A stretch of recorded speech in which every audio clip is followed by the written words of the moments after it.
when he was coming up boxing, the guy who taught him how to box was this old Italian guy named Cus D'Amato. And Cus was way older than Mike. Mike was 17, 18, 19 when he first started boxing. And when he came out, those of you who are old enough to remember, back in the late 80s, early 90s, Mike was just mowing everybody down. He was just dominating. Right? He was like LeBron James in boxing. And he finally got his chance to fight for the heavyweight title for the first time. And his mentor, the guy who taught him how to box, Cus, he was in really bad physical health, physical shape. He wasn't going to be able to come to the fight to watch his protege fight for the championship. Now, this is a big deal to Mike because this guy is like a father figure to Mike Tyson. So Mike is visiting Cus in the hospital, and he says to him, Cus, listen, you're basically my father. You raised me. You took me out of the streets. If it wasn't for you, I'd either be dead or in jail. You taught me how to box. You're the reason that I have this opportunity.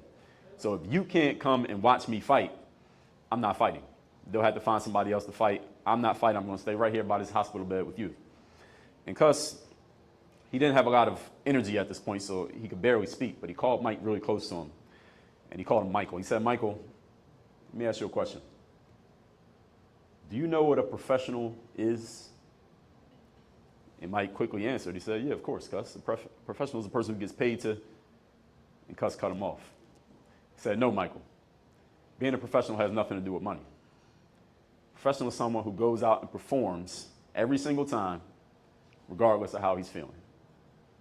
That's what the third day is about. Now, when I explain this concept of the third day, usually people hear this and they say, well, Dre, that makes sense.